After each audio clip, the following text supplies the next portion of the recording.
Enquanto as tropas aliadas tomavam Berlim e o Reich se desmoronava, as esposas dos líderes nazistas enfrentavam decisões extremas.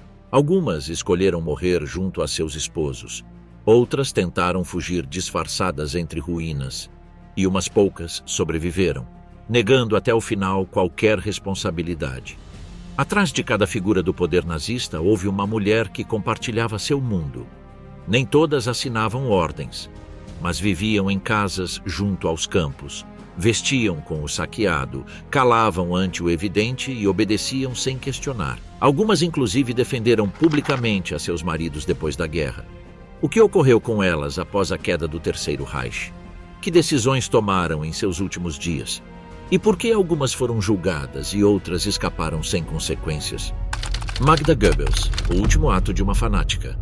Nas profundidades do bunker de Berlim, enquanto o mundo se desmoronava sobre suas cabeças, Magda Goebbels tomou uma decisão que a converteria em uma das criminosas mais desprezadas da história. O 1º de maio de 1945, com a ajuda do dentista das SS Helmut Kunz, administrou morfina a seus 6 filhos antes de triturar cápsulas de cianeto em suas bocas dormidas. A decisão foi tomada após uma conversa privada com Hitler, na que Magda lhe manifestou seu desejo de morrer com seus filhos como uma família nacional socialista completa. A mulher que havia sido o rosto maternal do Terceiro Reich se havia convertido em seu verdugo mais cruel. Helga, de 12 anos, Hildegard, de 11, Helmut, de 9, Holdine, de 8, Hedwig, de 6 e a pequena Heidrun, de só 4 anos, foram assassinados por sua própria mãe antes de que pudessem despertar a um mundo sem Hitler. Segundo testemunhas do bunker, as meninas maiores começaram a suspeitar o que ia ocorrer quando Magda as obrigou a vestir-se com suas melhores roupas e a permanecer juntas em uma habitação interior, longe do resto do pessoal. Magda havia chegado ao poder não por casualidade, senão por convicção absoluta. Divorciada de Günther Quandt, um rico industrial, havia encontrado no nazismo uma religião pessoal. Durante seu matrimônio anterior, já havia frequentado círculos nacionalistas e era amiga próxima de Anneliese von Ribbentrop, esposa do futuro ministro de Assuntos Exteriores do Reich. Sua entrada no Partido Nacional Socialista se produziu de forma oficial em 1930, quando se uniu também à Liga de Mulheres Alemãs. Quando conheceu a Joseph Goebbels em 1930, já era uma militante ativa que havia devorado cada página de Mein Kampf e se havia convertido em líder de seu grupo local de mulheres nazistas. Foi precisamente em uma reunião do partido em Berlim onde intercambiou suas primeiras palavras com Goebbels, quem a descreveu em seu diário como uma mulher refinada com o temple das antigas romanas. O compromisso foi aprovado pessoalmente por Hitler, quem inclusive sugeriu que o matrimônio devia simbolizar a união perfeita entre a política do partido e o modelo familiar ariano. Seu matrimônio com Goebbels não foi só uma união sentimental, senão uma aliança ideológica que a colocou no centro do poder. Hitler se converteu no padrinho de sua boda e em uma figura paterna para seus filhos. A Vila dos Goebbels se transformou em um dos principais centros de reunião da elite nazista, onde Magda brilhava como anfitriã perfeita do regime. Entre os convidados frequentes estavam Albert Speer, Heinrich Himmler e Martin Bormann. Os almoços familiares organizados por Magda eram observados como exemplo dentro das revistas de propaganda doméstica. Durante a guerra, enquanto milhões morriam nos campos de extermínio, Magda se formou como enfermeira da Cruz Vermelha, mas seu coração débil a obrigava a permanecer longos períodos na cama. Seu histórico médico incluía episódios de arritmia severa desde princípios dos anos 30, pelo que recebia tratamentos constantes em clínicas privadas. Ainda assim, foi enviada a hospitais militares para visitas protocolares no fronte ocidental durante 1941 e 1942, ainda que sua participação era principalmente simbólica.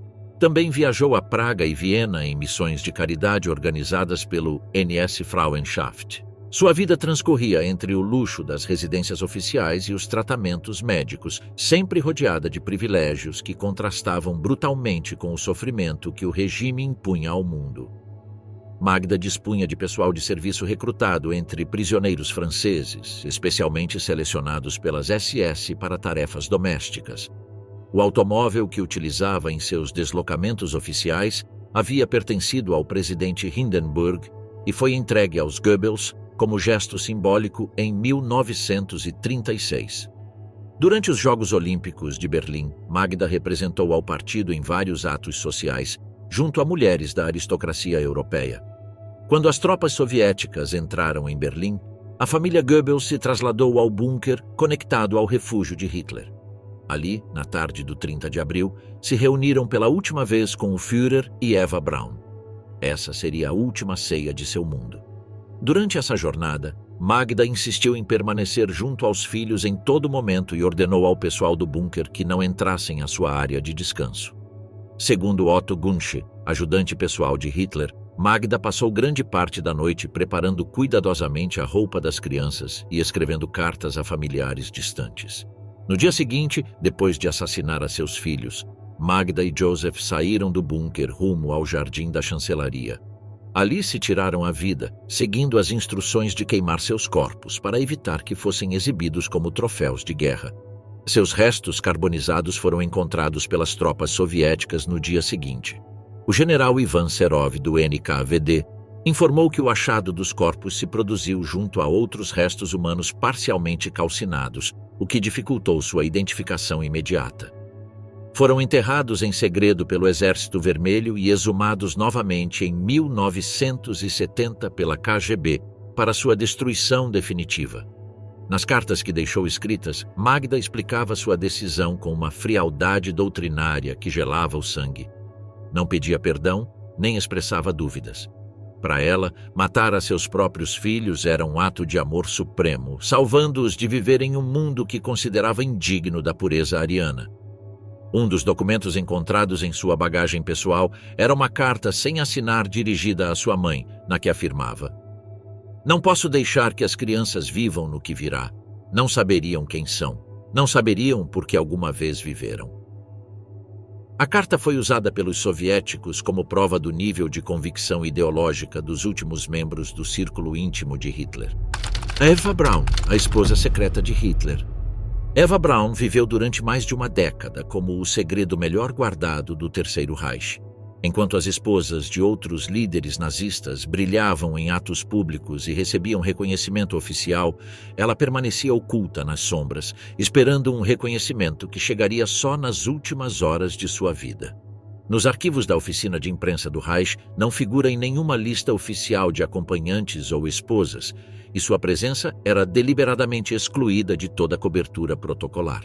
Sua história começou em 1929, quando aos 17 anos trabalhava como assistente no estúdio fotográfico de Heinrich Hoffmann. Hitler, então de 40 anos, ficou fascinado por sua juventude e beleza, mas sua relação esteve marcada desde o início pelo controle absoluto e o isolamento emocional. Desde o primeiro momento, Eva assinou um contrato de confidencialidade pessoal com Hoffmann, que lhe impedia falar com terceiros sobre qualquer aspecto da vida privada de Hitler. Este acordo foi gestionado por Martin Bormann. Hitler já mantinha uma relação tóxica com sua meia-sobrinha Geli Raubal, uma jovem de 22 anos que vivia sob sua vigilância constante. O Führer não permitia que Geli estivesse a sós com nenhum homem e controlava cada aspecto de sua vida. A pressão foi tão intensa que, à noite do 18 de setembro de 1931, enquanto Hitler estava em Nuremberg, Geli tomou a pistola que ele lhe havia dado para proteção e se disparou no peito. A investigação foi fechada em menos de 48 horas pela polícia de Munique e se registraram tentativas da NSDAP por censurar os reportes de imprensa. Com Geli morta, Hitler ficou livre para desenvolver sua relação com Eva, mas sob as mesmas premissas de controle e segredo. A jovem Eva se encontrou atrapada em uma prisão dourada, onde sua única função era estar disponível para as necessidades emocionais do homem mais poderoso da Europa. O acesso ao Berghof, a residência alpina de Hitler, só lhe foi permitido após uma rigorosa verificação de antecedentes por parte das SS. Seu nome era omitido nos registros de visitas oficiais e se lhe atribuiu um dormitório separado para preservar a imagem moral do Führer ante o público. A solidão e o abandono emocional levaram Eva ao limite. Em 1932, após um período prolongado de indiferença por parte de Hitler, tentou suicidar-se disparando com a pistola que ele lhe havia presenteado. A bala se alojou em seu pescoço, roçando a artéria. Anos depois, ingeriu uma sobredose de soníferos, no que muitos interpretam como outra tentativa desesperada de chamar sua atenção.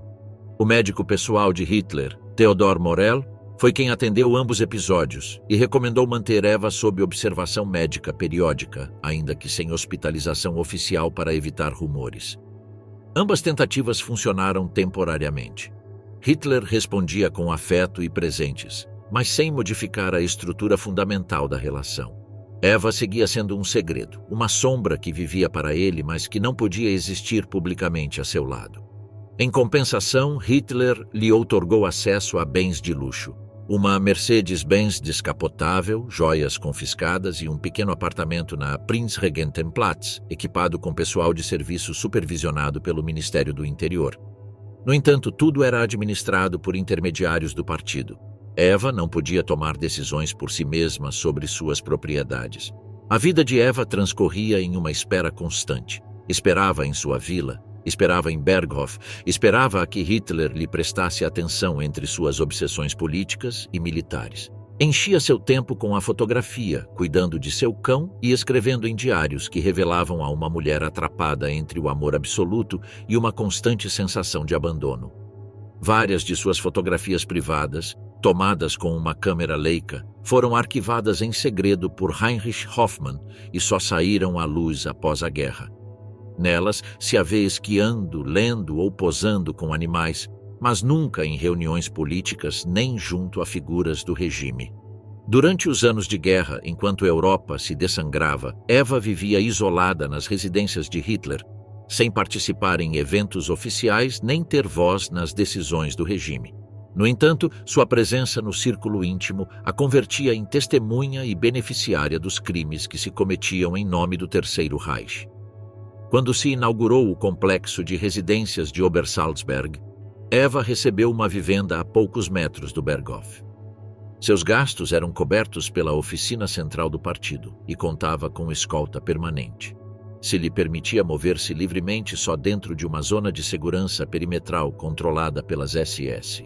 O 29 de abril de 1945, com Berlim sitiado pelo Exército Vermelho, Eva finalmente obteve o que havia esperado durante 13 anos. Se casou com Adolf Hitler. A cerimônia se realizou no bunker subterrâneo da chancelaria, entre paredes úmidas e o eco constante das explosões soviéticas. Foi um casamento breve, civil, com Joseph Goebbels e Martin Bormann como testemunhas. A ata oficial foi assinada por Walter Wagner, um advogado do partido autorizado por Hitler para celebrar matrimônios em circunstâncias extraordinárias. O documento foi redigido à mão e sua cópia foi entregue a Eva horas antes de seu suicídio. Tinha 33 anos quando se converteu na esposa de Hitler, mas o reconhecimento chegou como uma despedida. A noite de núpcias foi também a véspera do suicídio. Eva sabia o que viria e o havia aceitado. Rejeitou as ofertas de escape que se lhe apresentaram, declarando que preferia morrer junto a ele. Um dos ajudantes do Führer, Otto Günsche, testemunhou após a guerra que o general Wilhelm Mohnke lhe ofereceu uma passagem de evacuação rumo ao oeste, opção que Eva Braun rejeitou sem vacilar. O 30 de abril, rumo às 3:30 da tarde, a pareja se encerrou no gabinete pessoal de Hitler. Eva ingeriu uma cápsula de cianeto enquanto Hitler se disparou na cabeça. Seus corpos foram encontrados pouco depois por seus assistentes, que cumpriram as ordens de regá-los com gasolina e queimá-los no jardim da chancelaria. Heinz Ling, mordomo de Hitler, e Günsche trasladaram os corpos ao exterior e acenderam fogo em uma fossa improvisada cavada por soldados das SS poucas horas antes. Os restos arderam durante vários minutos, mas o avanço soviético impediu uma incineração completa. Os restos carbonizados foram descobertos pelas tropas soviéticas, mas mantidos em segredo durante décadas.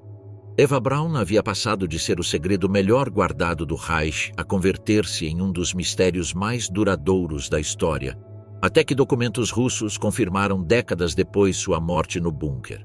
Em 1968, a KGB desclassificou informes que incluíam análises dentais comparativos realizados com arquivos odontológicos de sua família, confirmando sua identidade. Os restos foram exumados novamente em 1970, incinerados por completo e jogados ao rio Elba para evitar a criação de um lugar de culto. Lina Heydrich, a viúva que defendeu ao arquiteto do genocídio. Quando Reinhard Heydrich morreu após o atentado de Praga em 1942, sua viúva Lina não se retirou silenciosamente ao luto. Pelo contrário, se converteu na defensora mais feroz de um dos criminosos de guerra mais brutais do Terceiro Reich, o homem conhecido como o arquiteto da solução final.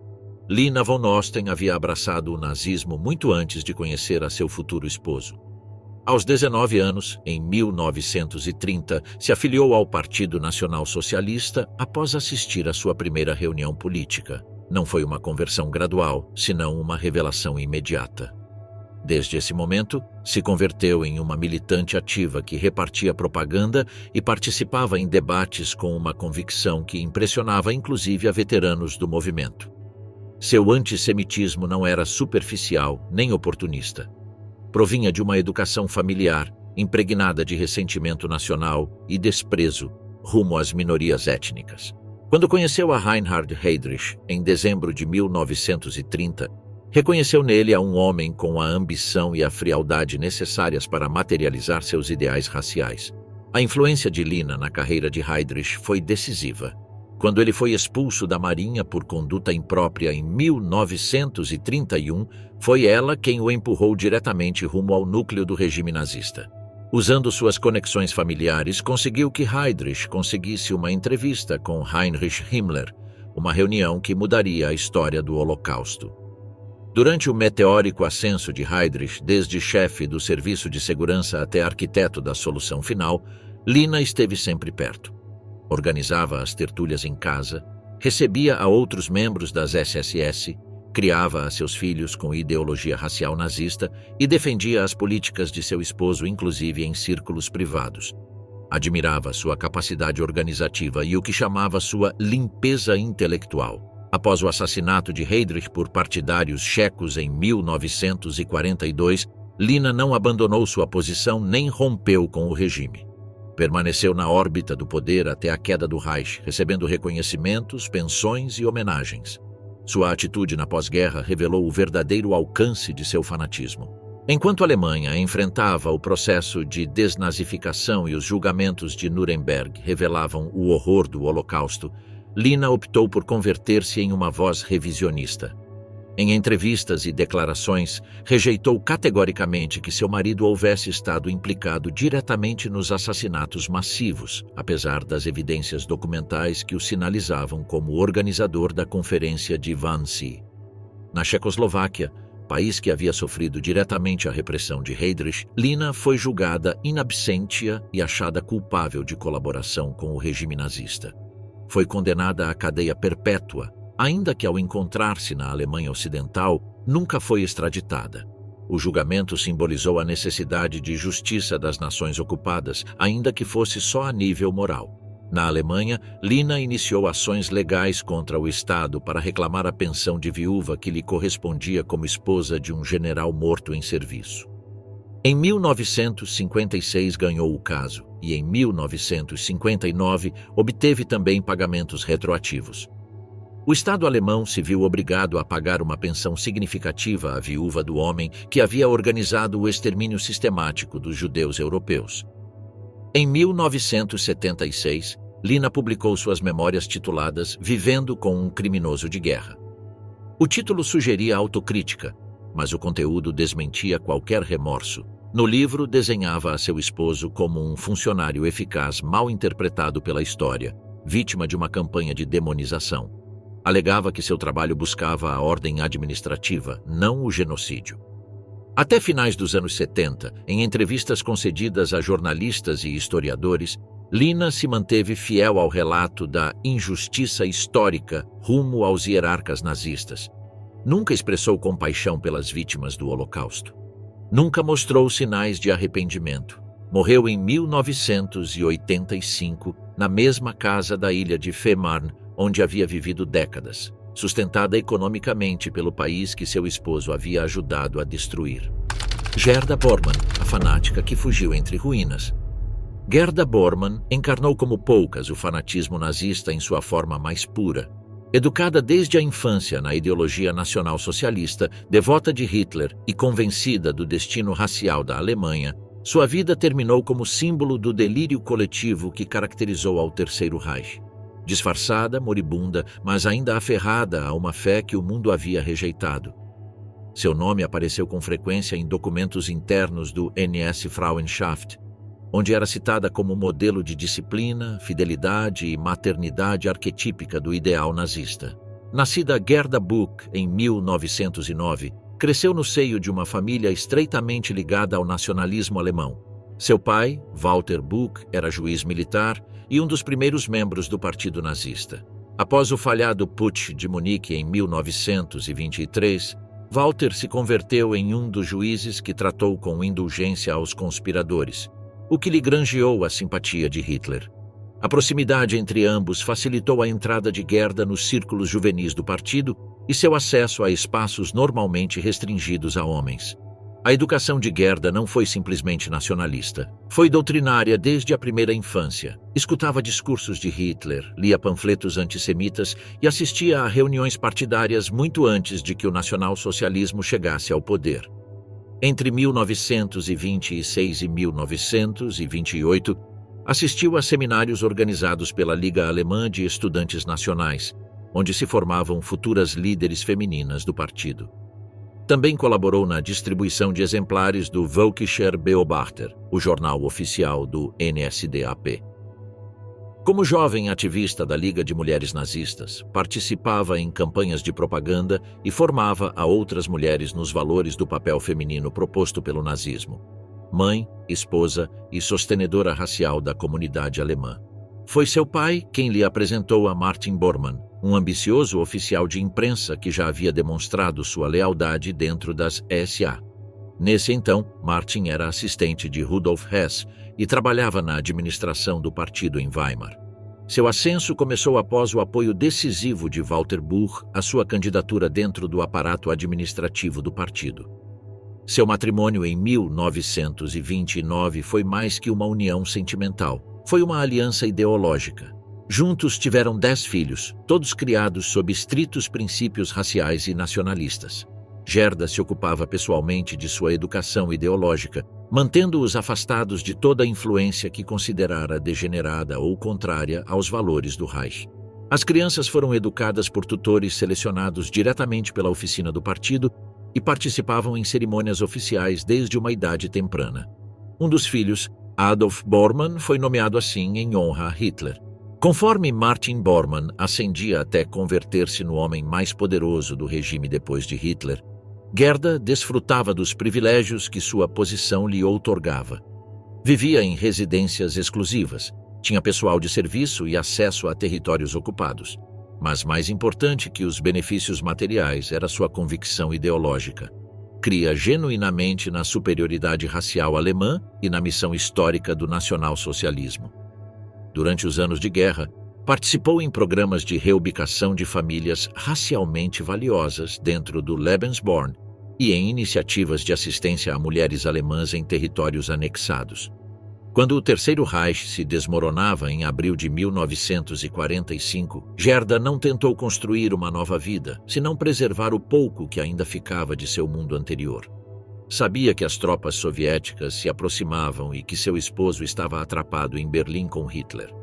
A última vez que o viu, ele se levava a 5 de seus filhos com a esperança de abrir-se passo fora da cidade sitiada. Nessa reunião, segundo declarou um dos choferes pessoais de Bormann, Gerda entregou a Martin uma caixa metálica que continha documentos, fotografias familiares e moedas de ouro. A decisão de Gerda foi desesperada, mas calculada. Se disfarçou como diretora de um lar infantil e se levou aos outros 4 filhos, fazendo-os passar por órfãos. Abordaram um ônibus escolar rumo ao sul, atravessando zonas rurais devastadas pelos combates. O veículo foi escoltado por um oficial da Volkssturm até o limite do Tirol. A viagem os levou ao Tirol do Sul, onde antigos funcionários do partido ainda ofereciam refúgio a fugitivos nazistas. O trajeto foi registrado mais tarde em documentos de inteligência britânica que reconstruíram sua rota de fuga. Foi recebida pelo chefe regional nazista, quem a escondeu em uma casa de campo perto de Bolzano.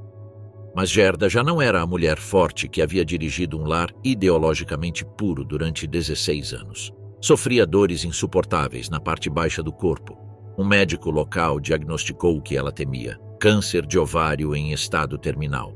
O diagnóstico foi confirmado por um médico das SS que ainda permanecia na zona e se optou por não trasladá-la devido a seu estado avançado de debilidade. Os britânicos, alertados de seu paradeiro, enviaram agentes que a encontraram postrada e aterrorizada. Convencida de que seria enviada a um campo de concentração, se surpreendeu quando a trasladaram a um hospital de prisioneiros de guerra em Merano. Foi operada de urgência, mas já era demasiado tarde. A metástase era avançada e lhe ficavam só semanas de vida. O hospital estava sob administração aliada, mas o pessoal médico local documentou que Gerda ainda exigia ser tratada por seu nome completo e reclamava seus direitos como esposa de um líder do Reich. Durante sua agonia, Gerda tomou uma decisão inesperada: se converteu ao catolicismo. Não há registros de confissões explícitas nem de arrependimento pelos crimes do regime. Sua conversão pareceu mais uma busca de paz espiritual ante a morte que um reconhecimento de culpa moral. O sacerdote que lhe administrou os sacramentos foi interrogado pelas forças aliadas pouco depois e, em seu testemunho, assegurou que Gerda não expressou remorso algum, mas aceitou o ritual com determinação. Morreu o 23 de março de 1946, aos 36 anos, após receber os últimos sacramentos. Seu corpo foi enterrado discretamente no Tirol, enquanto seus filhos ficavam repartidos em diferentes instituições sob tutela aliada. Para então, seu esposo Martin Bormann havia desaparecido após a queda de Berlim, convertendo-se em um dos fugitivos nazistas mais procurados do mundo. Foi declarado oficialmente morto por tribunais de desnazificação em 1954, ainda que sem evidência forense concludente nesse momento. A incerteza sobre o destino de Bormann se prolongou durante décadas, alimentando teorias sobre seu escape à América do Sul. Não foi até 1972, quando uns operários descobriram restos humanos perto da estação Lehrter, em Berlim, que o enigma começou a resolver-se. O crânio apresentava uma fratura e restos de cápsula de cianeto. Provas genéticas realizadas nos anos 90 por laboratórios forenses de Munique confirmaram que os ossos pertenciam a Martin Bormann, quem havia morrido em 1945 após ingerir veneno durante uma tentativa falhada de escapar. Gerda nunca o soube. Em suas últimas semanas, segundo testemunhos médicos, repetia o nome de seu esposo com insistência, sem saber se estava vivo, se a havia abandonado ou se voltaria a vê-lo. Margaret Himmler, a dama silenciosa do terror. A história de Margaret Himmler representa um dos casos mais complexos entre as esposas de líderes nazistas. Uma mulher que, sem empunhar armas nem ditar ordens, participou na legitimação doméstica do terror com uma convicção silenciosa, mas inquebrantável. Como esposa do Reichsführer SS Heinrich Himmler, sua proximidade ao centro do poder não foi meramente simbólica, senão ideológica e emocionalmente ativa. Nascida Margaret Boden em 1893, filha de um farmacêutico, se formou como enfermeira durante a Primeira Guerra Mundial. Sua profissão encaixava perfeitamente no ideal nazista da mulher alemã ao serviço da comunidade racial. Disciplinada, austera, devota da saúde pública e à maternidade. Em 1928, já viúva e com um filho de seu primeiro matrimônio, contraiu matrimônio com Heinrich Himmler, quem então apenas iniciava seu ascenso dentro do partido nazista. Sua união foi menos romântica que estratégica. Ela lhe aportava respeitabilidade burguesa e experiência no cuidado de feridos, enquanto ele lhe oferecia status social e uma causa comum. Margaret se afiliou ao NSDAP em 1928 e manteve correspondência regular com seu esposo durante suas campanhas políticas, sempre impregnada de ideologia racial e nacionalista. As cartas conservadas em arquivos alemães revelam que ambos compartilhavam uma visão do mundo na que o povo alemão devia purificar-se, expandir-se e governar sobre raças consideradas inferiores. Para Margarete, a retórica antissemita não era um simples acessório ideológico, era um marco moral genuíno que justificava as políticas mais extremas do regime. Conforme Himmler ascendia na hierarquia do Reich, convertendo-se no arquiteto do sistema de campos de concentração, Margarete se transformava em uma figura de prestígio dentro da estrutura feminina do nazismo. Ainda que não ocupou cargos oficiais, seu status como esposa do Reichsführer SS a convertia em uma referência ideológica para outras mulheres do partido. Desfrutava de residências exclusivas, pessoal de serviço, escoltas militares e acesso a territórios ocupados. Em 1940, realizou uma viagem à Polônia ocupada como parte de uma delegação que inspecionava instalações hospitalares alemãs. Em seu diário pessoal, escreveu comentários despectivos sobre a população polaca e judia, refletindo uma mentalidade que não só tolerava, senão que reforçava as políticas de ocupação e extermínio. Durante a guerra, participou em visitas a hospitais militares e foi vista em várias ocasiões acompanhando a soldados feridos em atos comemorativos organizados pelas SS. Seu papel, ainda que não militar nem burocrático, era de legitimação social. Dava forma ao modelo feminino do poder nazista, invisível em termos políticos, mas onipresente em termos simbólicos. O 6 de maio de 1945, enquanto Heinrich Himmler se suicidava com uma cápsula de cianeto após ser capturado por forças britânicas, Margarete era presa por tropas estadunidenses em Bolzano, Itália. A acompanhava sua filha Gudrun, de 15 anos. Ambas foram internadas em vários campos de prisioneiros antes de ser trasladadas à Alemanha para o processo de desnazificação. O processo judicial ao que foi submetida durou anos. Em 1948, um tribunal alemão a classificou como beneficiária maior do regime, uma categoria que implicava haver recebido vantagens substanciais do nazismo sem participar diretamente em crimes.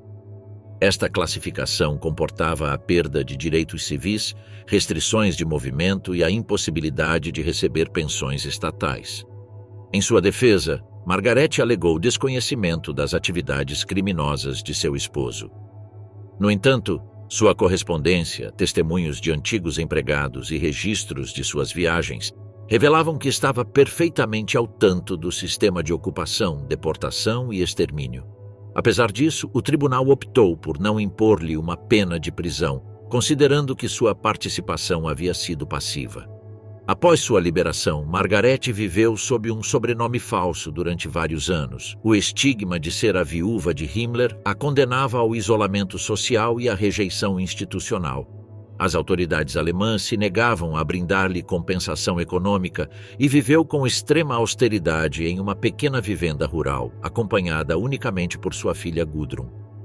Durante os anos 50 e 60, se manteve completamente afastada dos meios.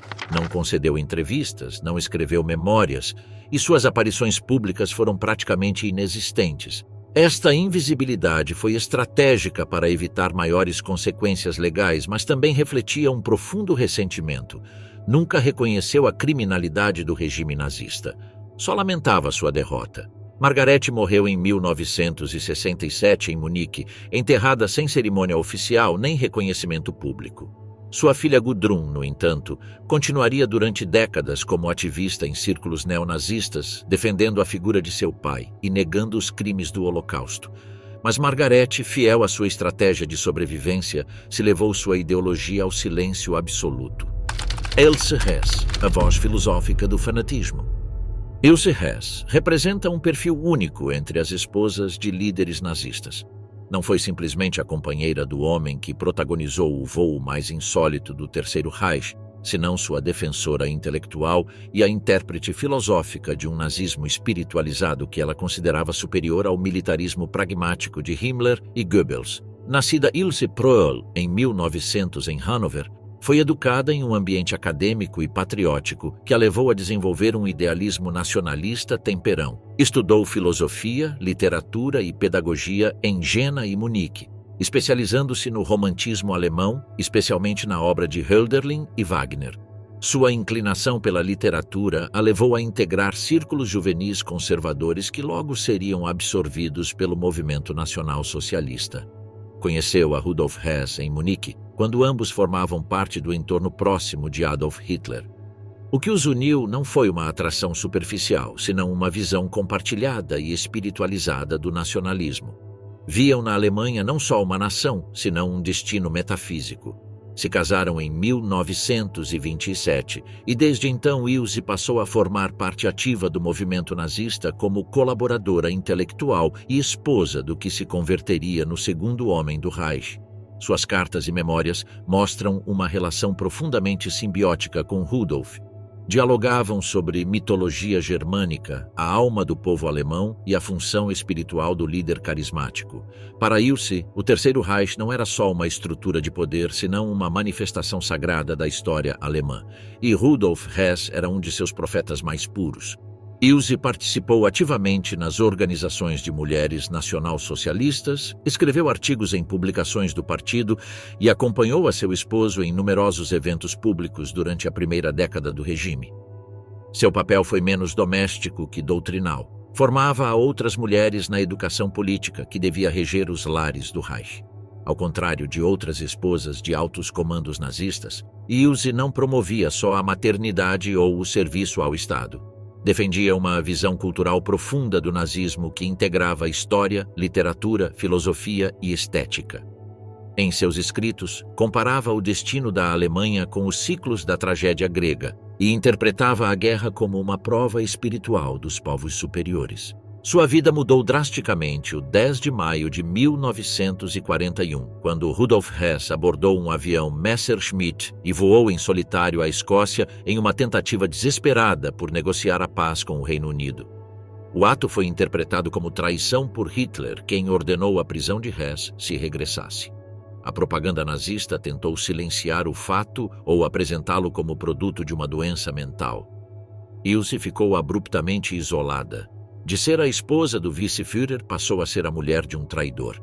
Foi vigiada, excluída de círculos oficiais e submetida a interrogatórios internos. Se lhe proibiu publicar e durante anos viveu reclusa com seu filho em sua propriedade da Baviera, sob constante ameaça de detenção. Apesar do castigo, nunca repudiou a seu esposo. O defendeu desde o primeiro momento, escrevendo em segredo: "Se voou pela paz, então é o último idealista deste Reich." Essa frase resume o ponto de inflexão de sua vida. Passou de ser parte do poder a converter-se em mártir ideológica do fracasso do nazismo espiritualista. Após a guerra, foi detida brevemente pelas forças aliadas, mas liberada ao não encontrar-se provas de crimes diretos. Se instalou no pequeno povoado de Hindelang, onde viveu com modéstia, mas nunca se retratou de suas convicções. Pelo contrário, começou uma intensa campanha de reivindicação que duraria o resto de sua vida. Publicou vários livros e ensaios defendendo a Rudolf Hess como um homem sensível, mal interpretado e vítima de uma conspiração internacional. Nestes textos, desdobrava um estilo literário carregado de símbolos e referências clássicas, inserindo o nacionalsocialismo em uma tradição filosófica alemã que se remontava a Goethe e Nietzsche. Nunca negou sua simpatia por Hitler, mas sustentava que Rudolf Hess representava uma versão pura do ideal nazista, anterior às degenerações burocráticas do regime. Esta reinterpretação encontrou eco em certos círculos nacionalistas alemães de pós-guerra que viam em Hess uma figura trágica e em Ilse sua sacerdotisa intelectual. Quando Rudolf foi condenado à cadeia perpétua nos julgamentos de Nuremberg e enviado à prisão de Spandau em Berlim Ocidental, Ilse solicitou durante anos permissões para visitá-lo. Após múltiplas negativas, obteve autorização nos anos 60 e suas visitas se tornaram regulares.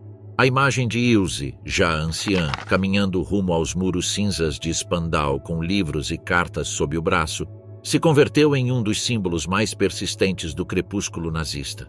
Levava poemas, cartas de apoio de antigos militantes, flores. Falavam durante horas em privado e ela saía sempre firme, convencida de que seu esposo seguia sendo prisioneiro de uma injustiça histórica. Inclusive depois da morte de Rudolf, em 1987, seu legado continuou através de grupos que promoviam sua reivindicação histórica. Ilse morreu em 1995 sem expressar arrependimento algum. Até o final, creu que o nacionalsocialismo não foi um erro, senão uma obra incompleta que a história ainda não havia compreendido. A Hedwig Höss, a senhora do inferno nazista. Enquanto as câmaras de gás de Auschwitz-Birkenau devoravam a vida de mais de 1 milhão de pessoas a escassos metros, em uma vila de estilo bávaro rodeada de rosais, Hedwig Höss organizava ceias familiares, tecia com suas filhas e passeava de bicicleta por sendeiros que bordeavam o campo de extermínio mais grande do Terceiro Reich. Era a esposa do comandante Rudolf Höss, mas, sobretudo, era a senhora de uma casa construída literalmente sobre o abismo do genocídio. Sua história carece de grandes discursos, livros publicados ou declarações públicas. É a história de uma presença muda, uma sombra feminina que decidiu não olhar enquanto a maquinaria da morte funcionava do outro lado da grade. Hedwig nasceu em 1908 em uma família alemã de classe média. Em 1929, se casou com Rudolf Höss, um jovem veterano da Primeira Guerra Mundial que já pertencia às fileiras nazistas. Juntos tiveram 5 filhos. Em 1940, quando Rudolf foi nomeado comandante de Auschwitz, a família se trasladou a uma vila construída especificamente dentro do perímetro do campo. A casa, conhecida pelos prisioneiros como a Casa Branca, estava localizada justo ao lado do muro externo de Auschwitz-Birkenau. Desde suas janelas se podia ver parte do campo, as arameiras e a fumaça que saía constantemente das chaminés dos crematórios. Essa vila não era uma residência temporal. Foi ampliada, decorada com móveis confiscados a judeus deportados e dotada de jardins desenhados por prisioneiros que trabalhavam como escravos. Hedwig se referia a este lugar como o paraíso das crianças, um lar ideal para criar a sua família. Criadas, cozinheiras e jardineiros, todos prisioneiros do campo, mantinham o lar funcionando sob a supervisão direta da senhora Höss. Vários sobreviventes do Holocausto relataram anos depois haver visto a Hedwig passeando com seus filhos, enquanto ao fundo as colunas de fumaça negra ascendiam constantemente ao céu. Os testemunhos de ex-prisioneiros coincidem em descrever a figura de Hedwig como parte da paisagem cotidiana de Auschwitz. Se havia fazendo compras dentro do perímetro do campo, ordenando a prisioneiros que carregassem lenha para seu lar, supervisionando o trabalho doméstico na vila. Não há evidência de que participara diretamente em torturas ou execuções, mas sua presença não era inocente nem ignorante. Uma ex-prisioneira judia que trabalhou como serviçal na casa dos Höss declarou décadas depois: ela sabia perfeitamente o que ocorria, não podia não sabê-lo. Lavava a roupa enquanto fora cheirava constantemente a carne queimada. Nos dava ordens, nos olhava com desprezo, não gritava, mas seu asco rumo a nós era permanente e visível.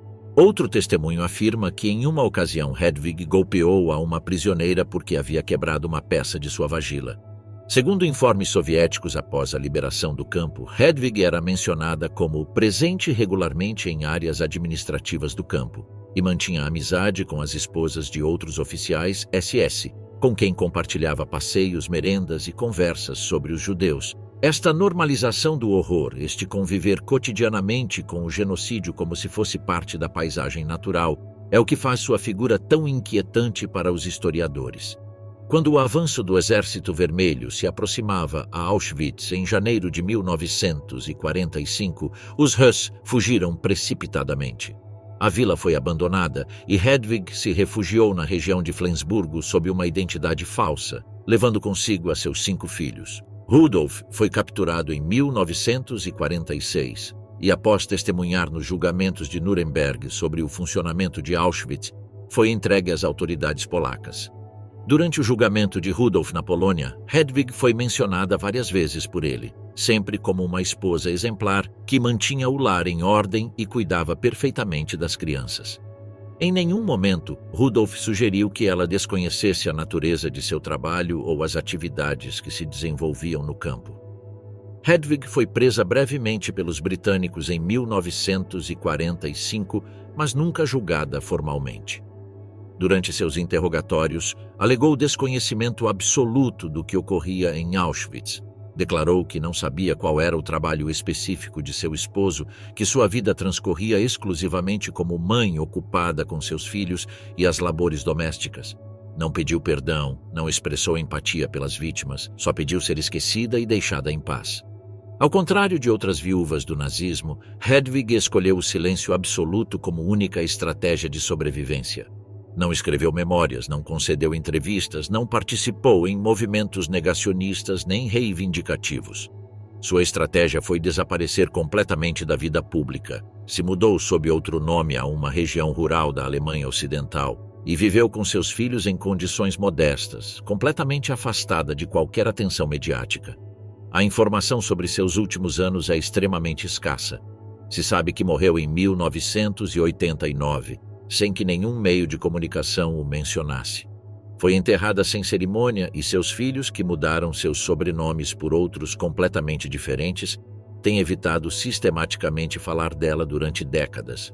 Um de seus filhos, Hans-Jürgen, rompeu excepcionalmente o silêncio nos anos 90 para declarar a um jornalista alemão que ela não era inocente do que passou, mas estava completamente rota por dentro. Essa frase resume o legado de Hedwig, uma figura destruída, mas não por remorso rumo às vítimas, senão pelo desmoronamento do mundo no que havia escolhido viver. Emmy Göring, a queda da primeira-dama do Reich. Houve um tempo em que Emmy Göring brilhou mais que qualquer outra mulher no coração do Terceiro Reich. Atriz aclamada, anfitriã oficial de Hitler, retratada com luxo em todas as revistas nazistas, sua vida durante os anos do poder parecia um desfile interminável de galas, mansões, uniformes de gala e homenagens públicos. Era a encarnação feminina do esplendor estético que o regime necessitava para suavizar sua brutalidade política. Em meio a uma Europa que se dessangrava sob a Guerra Total, Emmy vivia em castelos decorados com tapetes persas, candelabros barrocos e vagila de porcelana saqueada. Organizava banquetes que ignoravam completamente as cartilhas de racionamento que asfixiavam aos cidadãos alemães. Suas ceias incluíam fazão, caviar e vinhos franceses, enquanto as cidades caíam sob as bombas aliadas e as famílias se alimentavam com sopa de nabo e pão de centeio. Mas após a derrota de 1945, esse esplendor caiu como um telão sobre o cenário da história. Emma Sonnemann nasceu em Hamburgo em 1893. Filha de um empresário próspero e de uma mãe que havia sido atriz, herdou tanto o gosto pelas artes como o acesso a uma educação refinada e custosa. Desde muito jovem se destacou como intérprete dramática, participando em obras clássicas no prestigioso Teatro Nacional de Weimar. Sua elegância natural, sua voz perfeitamente modulada e sua presença cênica a converteram em uma figura respeitada dentro do teatro alemão de entreguerras. Não era uma celebridade vazia, era uma profissional da arte dramática com reputação. Foi precisamente em um destes círculos culturais de elite onde conheceu a Hermann Göring, então um herói de guerra em ascenso dentro do partido nazista. Ele ficou fascinado por sua beleza, seu refinamento e sua capacidade para mover-se com naturalidade em ambientes aristocráticos. Ela viu nele um homem poderoso que podia oferecer-lhe uma plataforma muito maior que qualquer cenário teatral. A atração foi mútua, mas também estratégica. Uma aliança entre a estética do poder e o poder da estética. Se casaram em 1935 em uma cerimônia que foi muito mais que um casamento pessoal. Foi um evento nacional cuidadosamente orquestrado pelo Ministério de Propaganda. Hitler, que não tinha esposa nem parceira oficial reconhecida, decidiu converter a Emmy na primeira-dama não oficial do Reich. A adotou como sua acompanhante em recepções diplomáticas, funções de ópera e desfiles militares. A imprensa do regime a retratava constantemente com peles exóticas, pérolas orientais e coroas florais. Sua imagem circulava em cartões postais, calendários oficiais e revistas femininas do partido. Sua figura foi utilizada estrategicamente para suavizar o rosto masculino, militarista e brutal do regime ante a opinião pública internacional. Emmy sabia representar à perfeição seu papel de atriz política. Sabia quando falar e quando guardar silêncio, quando sorrir e quando mostrar solenidade, quando inclinar-se ante o Führer e quando retirar-se discretamente. Nunca fez discursos nem redigiu manifestos, mas sua presença legitimava visualmente uma visão idealizada do nazismo doméstico, decoroso e ordenado. Representava com sua só presença o ideal feminino do Terceiro Reich: beleza, obediência, compostura e maternidade arquetípica. Enquanto a Europa se incendiava sob a guerra, M vivia em residências de luxo. A mansão de Obersalzberg, o Palácio Karin-Hall, um complexo gigantesco construído especialmente para seu esposo, e castelos confiscados a aristocratas judeus na Áustria, Checoslováquia e Polônia. As festas que organizava eram fastuosas, inclusive para os padrões do regime. As mesas estavam decoradas com cristalaria belga, flores trazidas de estufas bávaras e orquestras privadas. Se serviam pratos internacionais enquanto nas cercanias de Berlim, os cidadãos intercambiavam vales por margarina artificial. Os salões de mármore de suas residências contrastavam brutalmente com as ruínas de Varsóvia, Rotterdam e Coventry. Seu esposo acumulava arte saqueada de museus europeus, joias confiscadas e propriedades roubadas a comunidades inteiras. M participava ativamente dessa vida de desperdício. Se vestia com ternos desenhados por costureiros de Paris, assistia a óperas privadas em plena campanha militar do fronte oriental, recebia a convidados diplomáticos com um sorriso que ocultava o ruído distante dos trens que transportavam vítimas rumo a Auschwitz. Aquele silêncio era também cumplicidade. Diversos documentos da época a mencionam como participante frequente de cerimônias oficiais do partido, recepções de Estado e eventos diplomáticos de alto nível. Ainda que não tinha poder militar nem burocrático, sua figura legitimava o espetáculo propagandístico do regime. As revistas nazistas publicavam constantemente fotografias de sua filha Eda jogando com Himmler, Goebbels e outros hierarcas, sob o lema de que o Reich era também uma família. Se a retratava não só como símbolo de beleza, senão como mãe exemplar, esposa devota e companheira dos grandes homens da nova ordem. Quando o Terceiro Reich colapsou em maio de 1945, M. Göring foi capturada pelas forças aliadas junto com sua filha. Não houve escoltas, nem joias, nem privilégios. Foi trasladada a uma base estadunidense na Baviera, logo a um centro de interrogatórios onde compreendeu que o mundo que a havia venerado havia desaparecido. Durante os interrogatórios de inteligência, M repetiu que não sabia nada, que havia vivido isolada das decisões políticas, que havia sido uma simples mãe. Mas os interrogadores não viram a uma vítima. Viram a uma figura pública que durante 12 anos se havia beneficiado do saque, a repressão e o extermínio. Em 1948 foi julgada em um tribunal de desnazificação. Não se a acusou de crimes de guerra em sentido estrito, senão de haver sido uma beneficiária principal do regime, uma mulher que havia aceitado e aproveitado os privilégios do poder sem questionar sua origem. O tribunal determinou que devia perder todos seus bens, ser despojada de seus direitos civis e ficar inabilitada para qualquer atividade pública durante 5 anos. A sentença foi exemplar. M não a apelou. Guardou silêncio. Durante esse período, viveu em um apartamento modesto em Munique. Vendia o pouco que lhe restava de seu enxoval, quadros menores, vestidos antigos. Alguns amigos do mundo teatral que sobreviveram politicamente à guerra lhe ofereceram assistência discreta. M não voltou a atuar nem a dar entrevistas. Rejeitou todas as ofertas de editoras ou cineastas que lhe propuseram contar sua história. Se negou a aparecer em programas de televisão ou rádio. Seu nome desapareceu dos meios. Sua estratégia foi a invisibilidade total, como se quisesse desvanecer-se para não enfrentar publicamente o que havia representado. Sua filha Eda, criada como a menina dourada do Reich, também optou pelo silêncio. Não escreveu memórias, não concedeu entrevistas, rejeitou sempre falar sobre seus pais ou sobre o passado. O peso do sobrenome Göring era uma condenação silenciosa que ambas compartilharam. A história oficial as deixou a um lado e nenhuma fez nada por reescrevê-la. M. Göring morreu em 1973, sem homenagens nem obituários destacados.